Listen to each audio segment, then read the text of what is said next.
There's 12 judges from across the state, but 4 of us are elected from each Grand Division, and we are honored to have Judge Karma McGee from the Western section sitting with us today.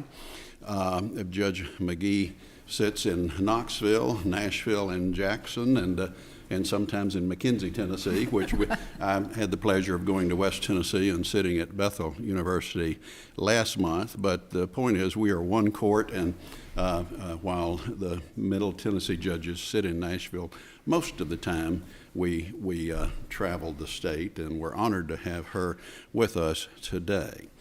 Let me remind the parties that each side is entitled to a total of 15 minutes to argue, even if you have more than one attorney arguing, so you'll have to share your time.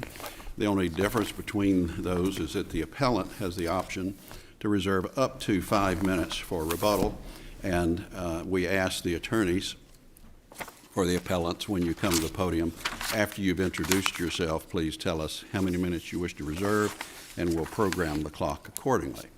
Are there any announcements? Hearing none, please call the 4th case. Travis G. Bumbalough versus Rachel M. Hall.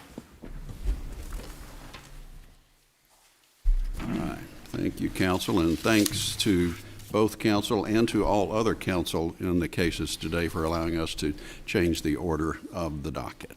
You have our full attention. Good morning, Your Honors. John Haynes from the Knox County Bar. I represent the appellant, Rachel Morris, and I'll be reserving 4 minutes for 4 minutes? Yes, sir. Your Honor, this morning I am asking the court to reverse the judgment of the trial court in this case.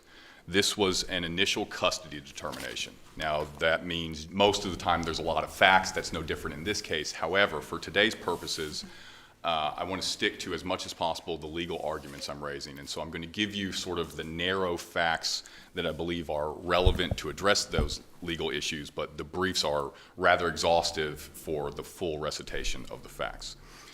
When we're talking about custody analysis, we're talking about TCA 366106, the best interest factors. This isn't a mystery. The law is well settled here. We have 15 factors to look at to determine what parenting plan is going to be in the best interest of a child. We know that it's not a score tallying exercise. You know, dad gets 6, mom gets 4, therefore dad wins. But instead, we're trying to inform the trial court's decision by looking at these factors. In this case, the trial court clearly erred in its analysis under factor 9, that being the relationship with siblings, family, and the community. The narrow facts that matter here. The appellant mother, the appellee father, had a child that was born in October of 2016. They were not married at the time. They were never married. No, the father signed a voluntary acknowledgement of paternity, but there was never a custody order, no child support, until the filing of the petition that initiated this action. That occurred in the spring of 2020 when the child was about 3.5 years old. This action actually came on for trial in the summer of 2022 when the child was about 5.5 years old. In that 2-year period of pending litigation, the parties did a 50-50 parenting schedule that was ordered by the trial court very rapidly after the initial petition was filed. It involved flying the child back and forth between Texas and Tennessee, first every 4 weeks, and the parties kind of rapidly agreed to do it every 6 weeks. Mother relocated to Texas in the spring, March of 2020. There are a lot of facts about that are not relevant to this narrow legal argument I'm making here. And again, it's detailed exhaustively in the brief. She relocated to Texas with her then fiance, now husband. After she relocated to Texas, she gave birth to another child with her husband. That child was born in late January of 2021. That child, of course, has a half-sibling relationship with the child we're talking about today. What's difficult here is this case became a summertime parent, school-time parent, just because of geography. Somebody's going to be the primary residential parent. Whoever that is going to have custody of the child during the school year. The trial court found that the father should be the primary residential parent, granted father 265 days of custody with the child, mother 100. The effect of that order was to decrease the time that this child was having with his half-sibling from what had been 50-50 or 182 days, bringing that number down to 100. To get to the law, this court has said, to quote this court to itself, generally speaking, it is not appropriate to separate siblings by a custody order. That's from Rice v. Rice, and this court notes Baggett v. Baggett. In that decision, this is cited to in the briefs of both parties, this language. So it would appear that father and mother agree here with this general principle of the law. Continuing on with respect to when can you separate siblings from one another, this court has said, quote, separating siblings in it is a drastic remedy. Siblings are to be separated only if extraordinary facts in the case require it. That's Grover v. Grover. And continuing on, once again quoting this court has recognized on several occasions that a parenting schedule that separates siblings is discouraged. That's Strickland v. Strickland. Does Grover and Strickland distinguish between full siblings and half siblings? Those exact cases do not. If you go sort of down the rabbit hole that has cited this language, you will find cases that have applied those principles in non-full-blooded siblings. The language I just quoted to you, I pulled from a block site of, actually from Father's brief, in a case they point to Roussos v. Boren. And I did that just to point out that these broad principles of analysis, it doesn't appear we disagree from looking at the briefs. So what did the trial court do with this? Looking at the trial court's order, it said, quote, the child has a 16-month-old half-sibling in Texas that he undoubtedly loves. Due to the young ages of the parties, there is very good likelihood that he will have more half-siblings from either or both parents. That's the full analysis of the trial court order considering this half-sibling relationship. There's an immediate problem that jumps out here. That is purely... Doesn't the half-sibling scenario contemplate that at least one of the half-siblings is going to be separated from other siblings? If I'm understanding your question correctly, Your Honor, there's... Usually, not always, but usually parents have more than one child. So if you're considering the half-sibling scenario, then there's almost always going to be some half-sibling is separated. I agree with that. I would, and I don't mean to argue that this court must, there has to be an order that says half-sibling and half-sibling must at all times be together. Right. The thrust of my argument today would be that what was established was a 50-50 arrangement, and the only way to not decrease that is by naming the mother the primary residential parent. The problem with the court's sort of articulated analysis that I just recounted is that we know that custody determinations must be based on the proof at trial and the applicable principles at law. That's a case DVK, which I cite to in my brief. At the time of trial, there's only one half-sibling that exists, the one I'm talking about here belonging to my client. So to me, the speculative nature of that just in isolation of the court's articulation is a clear error of law. But even if you squint and try and extend some deference to the trial court, sure, there could be some scenario where a future child is either impending or contemplated, but those facts aren't present in this case. At the time of trial, mom's living with her husband, so there's obviously potential for more children there, but father was single, and his most recent relationship had ended not too long before trial with the girlfriend walking out. So there's nothing really to point to. The trial court didn't expound beyond this, what I've already articulated to you in this analysis of the sibling relationship. It did look to other relationships under the factor 9, the relationship with the grandparents located in Tennessee and the community. And it had lots of good things to say about that over the course of about a full page, that the child can go camping with the grandparents, that the child can eat lunch or go to the swimming pool. And those are obviously good things to be encouraged, but I don't think that allows the court to set aside this one principle of not separating siblings here. That's the thrust of my argument. And just as an aside, the sort of things the trial court was identifying as being good things going on with the family and the child, the local Tennessee family, tend to be summertime activities. Going to the pool, going and playing golf, going camping. It would appear that the court's order that we actually have, where my client gets the majority of the summertime, in some manner inhibits that. And there's a mechanism here where we can sort of meet both goals. Have this child spend as much time as possible with his half-sibling and encourage that relationship with the grandparents. That is my main point. I want to touch on one other thing because I think I have to, and this is kind of awkward. So another factor where the trial court erred. Obviously, I've been talking about one of 15. Well, what about the other 14? Sure, they can absolutely tip this scale in the opposite direction. The end result, however, is that the other 14 factors are so close and such a wash that they're not going to matter. But there's something I need to point out. The trial court, in its analysis of 36.6.106A2, which is co-parenting relationships honoring the court order, relied on testimony from an individual, Tammy Fontenot. The testimony at trial from Ms. Fontenot, who was the London Bridge daycare owner in Cookeville, Tennessee, was that her daycare provided care for this subject child until the child was about 2 years old. We don't know exactly the day, but being as deferential as possible, the child would have been 2 years, 11 months, and some number of days old in October of 2019. She then said that the child did not return to her care until after this case had started, which would have had to have been in May of 2020 because her daycare was closed for COVID until that time. So this child, the testimony at trial was that the child was not in the care, in the eyesight. Ms. Fontenot had nothing to do with this child from September of 2019 at the absolute latest until May of 2020. That matters because the trial court, in its analysis of this factor, said, quote, "The court was impressed with the testimony of Tammy Fontenot.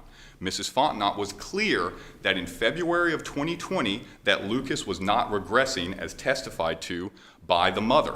As a result, this court finds that mother's claim of the regression is unfounded, and this was part of the plan by mother to minimize father's equal time in her quest to leave for Texas with her fiance." Again, the end of that sort of opens up the can of worms of facts that is much better handled in the briefs because of how voluminous they are. But the point I want to make here is that was not testified to. It's not in the record. It's just not correct. Now, what is not in the record? Sure, that Tammy Fontenot observed the child in February of 2020 is not present in the record. Is there anything in the record where that daycare worker specifically testified regarding the issue of potential regression with the child? No, it's interesting that you bring it up. No. Now there was one point where the regression described here is about academic regression. There's a brief bit, and I've laid this out in my brief. The only thing that sort of approaches the behavior of the child was something about the child maybe not pushing someone at school, but the actual issue of was this child academically regressing during the time in which mother articulated she observed it was not addressed by Ms. Fontenot in her Counsel, testimony. didn't she, though, indicate that the child was kindergarten ready, was academically excelling, was doing well, was a model student, and father's testimony was that there was no regression.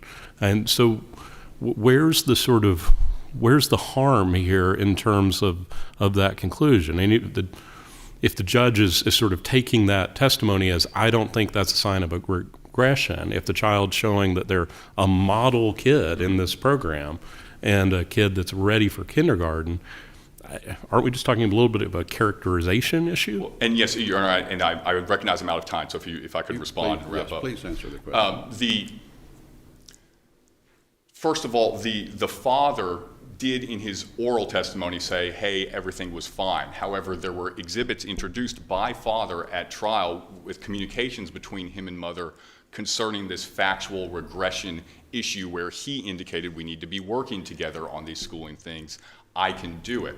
But to the broader point, and to wrap up my argument because I'm aware that I'm out of time, the end of this comes to, are these good people? And the trial court has it dead on here, where the trial court said, quote, both parents are good, hardworking people that deeply care for the child. So with this factor, and indeed all the other factors, I don't think any splitting of the hairs one way or the other becomes dispositive, because the end result is you have good people who care and love for this child who's doing well. So to me, absent this sibling relationship, the only thing that stands out here truly as the sort of dispositive turn is maintaining the sibling relationship. So I'm very aware I'm out of time. Thank you. All right. Thank you. We'll hear from you on rebuttal. We'll now hear from the appellee. Good afternoon. Good afternoon, Your Honors. Mike Giamo, Putnam County Bar, represent the appellee, Mr. Travis Bumbalough. I was glad to hear the name Mackenzie brought up, my hometown. Oh, well, very good. So, Your Honors, we believe that... We had 250 people in attendance at our Court of Appeals hearings then. I'm disappointed that you didn't bring more with you today. Well, I've been in Cookeville 20 years, Well, then so... that's all right. They don't get around as much, though. My mom certainly doesn't. Okay, so. all right. Thank you. So, Your Honors, we believe that the trial court did not abuse its discretion, got it exactly right. I didn't try the case, but I combed through the record.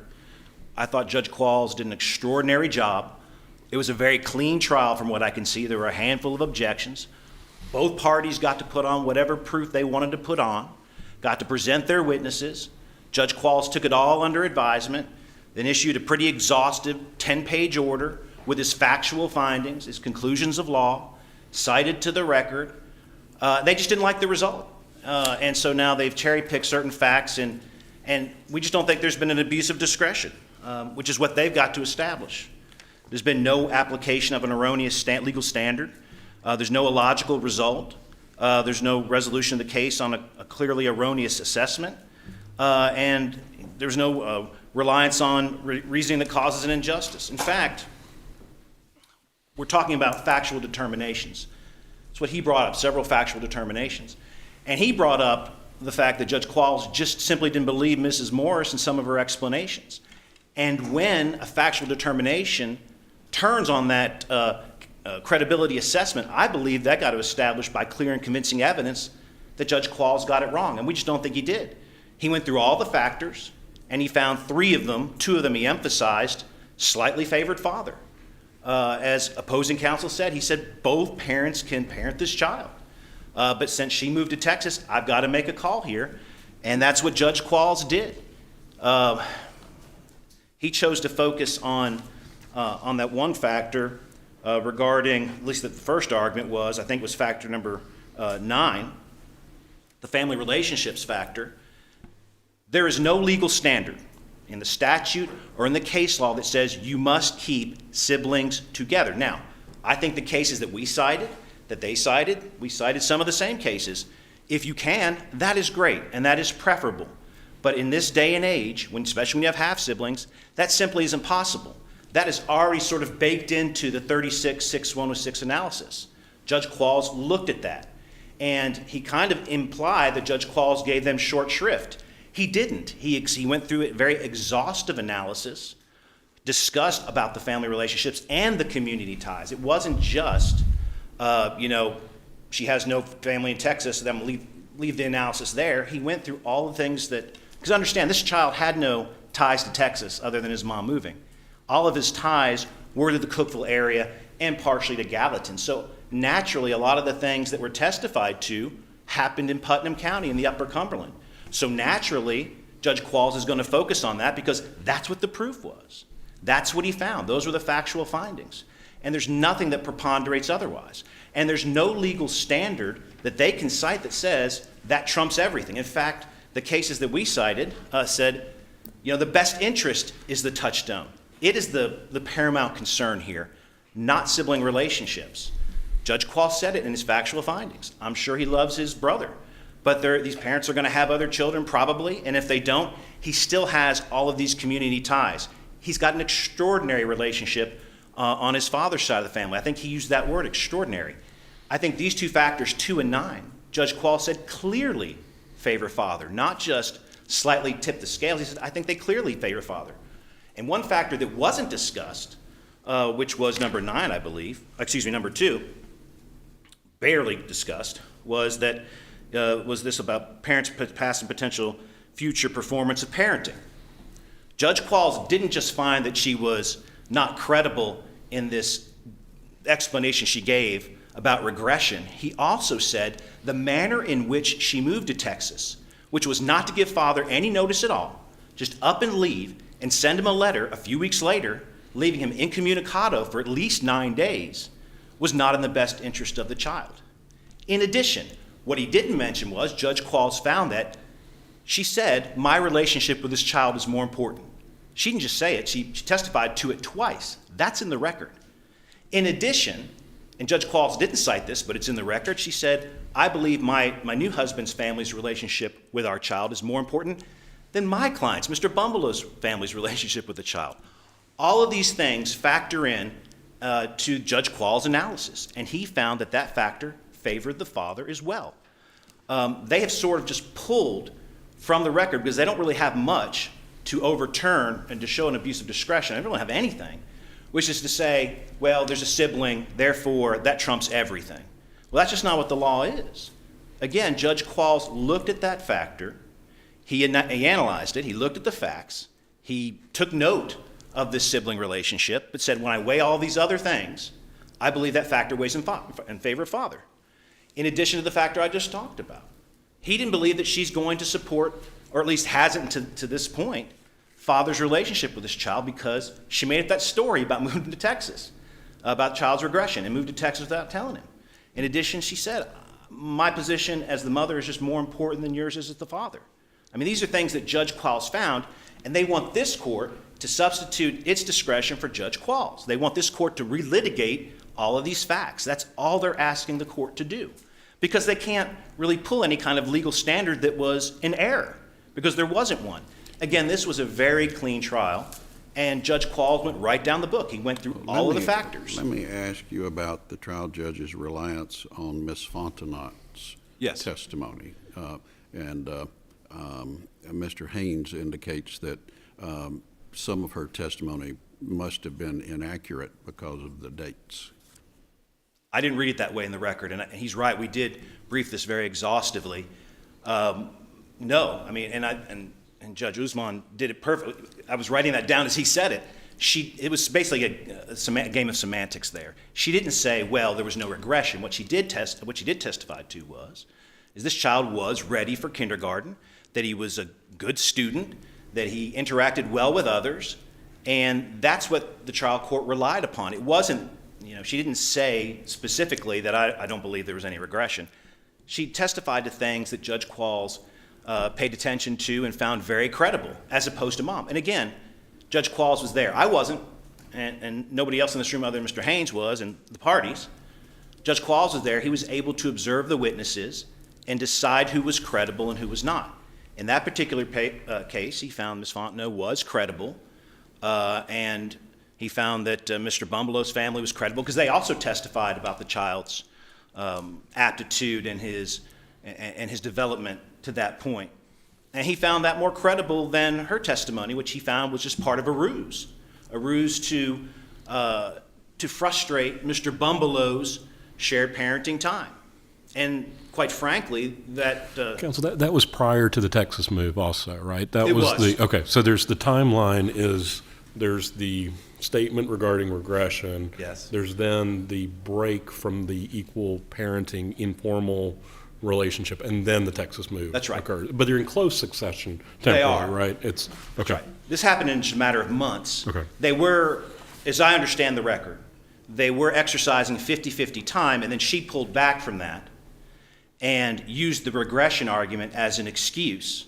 She also said in the record, and it's in the trial transcripts and it's been cited, that she just didn't want to drive to Cookeville anymore. And so I guess driving to Texas didn't matter, but driving to Cookeville was a problem. But it was in very close succession. So we go from 50-50 to a different schedule. I'm not exactly sure what that was. And then we moved to Texas and cut him out completely for a while, which Judge Qualls said was just completely inappropriate. What's also not been discussed, and I think it's important also, and Judge Qualls didn't cite it either from the record, is that after that time period, after the move, he files his petition in April.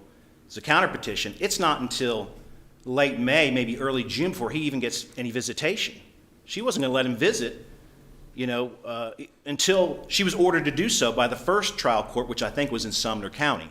The case was subsequently transferred to Putnam County. So I think Judge Qualls absolutely got it right when he said that particular factor favored the father.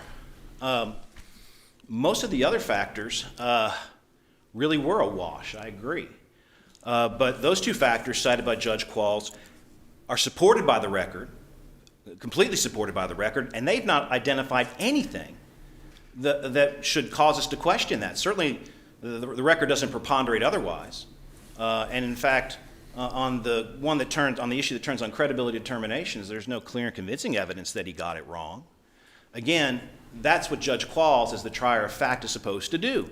He's supposed to sit, weigh the facts, look at the witnesses, assess credibility, and determine whether or not what he's hearing is factually correct. And on most things, I think he did. I think he found both parents to be good people. He found both parents able to parent this child. I think he said it's extraordinary, and it is, as someone who used to do a lot of custody work, to have both parties who don't abuse drugs or alcohol or have DCS problems. You've got two very good people who want to parent their child. And in this particular case, Judge Qualls simply could not fashion or hammer out a 50-50 schedule, just couldn't do it. They go to great lengths in their brief to say that Judge Qualls punished her for going to Texas. That's not what happened. there are consequences for what you do and how you do it. And in this particular case, it was her actions that caused Judge Qualls take it out of his hands. He didn't have the ability to fashion a parenting schedule that would maximize, at least to the extent of 50-50 for both parents. Counsel, the judge tied those facts to the concern about mother undermining the relationship prospectively, right, with father. Yes. That's where they played in. The judge essentially looked out and said, you know, the observations you're making in terms of my relationship is more important as a mother than the father, but it was also those facts in terms of the change with regard to splitting parenting time informally, and then the move to Texas and the handling of move to Texas. That was all the underlying facts that gave rise to the judge's concern about the prospective nature of how mother was going to handle that relationship, right? Well, that's certainly how I read it, was that he saw this unfolding and you saw a pattern of conduct, pulling back of parenting time unilaterally based on something that just wasn't happening by all accounts from everybody else, then moving without any kind of indication, notice, or anything, a letter to the other party, and continuing both prior and at trial, continuing with this notion that somehow her role is more important than father's, that her family, or at least her in-laws' family's role is more important than Mr. Bumbalough's family's role is, which is in stark contrast to what the record shows, which is that he had an incredibly strong bond with his family. He was born and raised and spent 2 years in the paternal grandparents' home. So, again, I agree. I think I read from the record that he saw this as a continuing issue, and that's kind of what he has to do if we're talking about whether or not a parent's going to support the other parent's relationship with the child. I guess he has to have some prognostication. There has to be some looking at the facts and trying to, I mean, he used the word speculation, but you have to do that. We don't know what's going to happen in the future. He didn't have a crystal ball, but if past events are indicative of what we think's going to happen, well, that's the only thing you can draw from that set of facts. The only thing that you can draw from that set of facts, because the trial testimony was the same as it was in the deposition testimony, and I say that because in the record you can see there was a back and forth about the deposition testimony, and she got admitted again, well, yeah, I think my role is more important. I don't know any other conclusion you can draw from that. And so based on that, he found those particular factors, 2 and 9, clearly favored the father. He also referenced the child's development with regard to Ms. Fontenot in London Bridge, which, by the way, she picked out when they lived there. That was, in the record, it's clearly shown that she liked that school. And so the judge was really impressed with how the child was doing and how he was going to be doing. And that's why he held the way that he did. I think if the facts had been different, if she was living in Gallatin still, it would be different. But it's not. And Mr. Bumbalough didn't create that set of facts. And so we just think that the trial court did exactly what it was supposed to do. It was supposed to render a fair decision, give both parties due process. Judge Qualls did that. And then he took it under advisement and wrote a very exhaustive order. I think he was very explicit. I noticed in their brief, and I'll just touch on this, that they were concerned that some of the factors he didn't discuss. Well, the trial court can't discuss every factor that went into its decision-making process. He can't cull through them all. I think he's only required to basically show his work. I think that's the Oakley case we cited, and I think Judge Qualls did that. He showed his work. The facts that he expressed allow the appellate court to go back and see where he derived the decision. I think the subsidiary facts is what the language is, and he did that. And so, again, we don't think there's been any abuse of discretion. They certainly haven't shown it, and we'd humbly ask the court to let that decision stand. Thank you. Thank you, Mr. Giamo. Mr. Haynes, for your rebuttal. Thank you, Your Honor. I want to begin by addressing an excellent question pointed out from the bench. The point that this determination under Factor 2, that mothers, these difficulties around the relocation could be prospective in concerning co-parenting. I want to just, I thought this would come up, so I got the exact statute here, 366106A2. In determining the willingness of each of the parents and caregivers to facilitate a close and continuing parent-child relationship between the child and both of the child's parents, the court shall consider the likelihood of each parent to honor and facilitate court-ordered arrangements and rights, and the court shall further consider any history of either parent or caregiver denying parenting time to either parent in violation of a court order. Now, this sort of ties into a misstatement counsel made that I don't really blame him for because I thought he might based on his brief. He said that the father didn't get any court-ordered parenting time until late May, early June. That's when the file-stamped order says the order was entered from that hearing, but if you read the actual order, father's time, my recollection was to begin on April 30th there.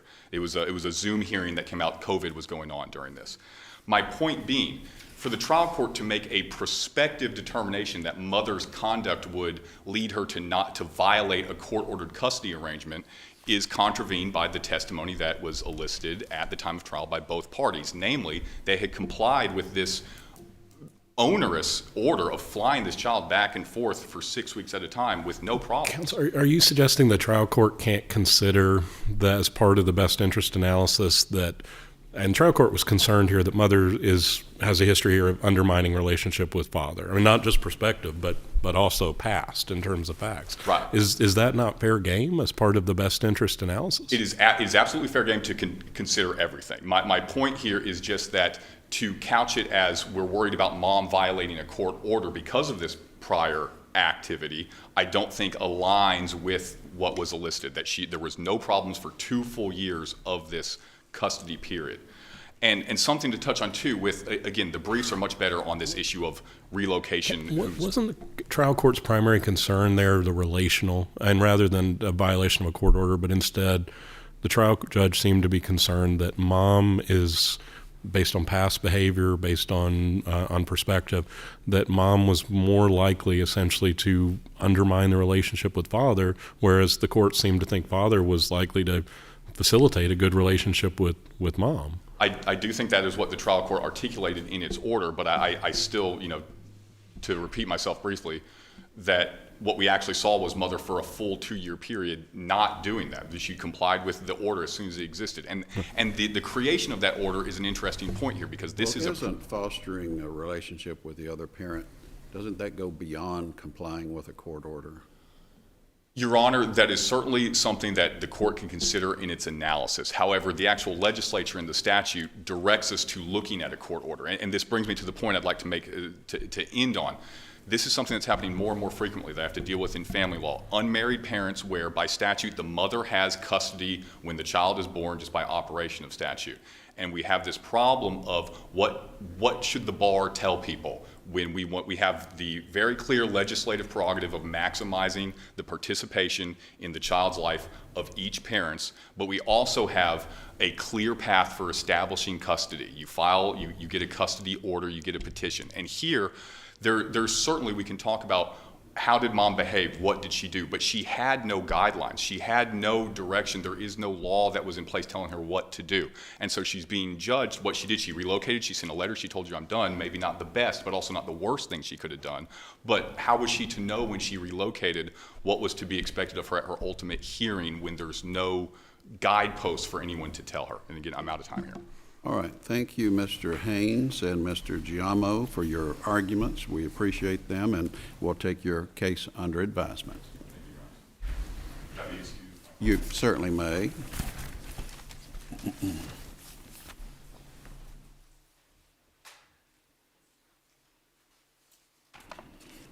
All right, please call the next case. The first case.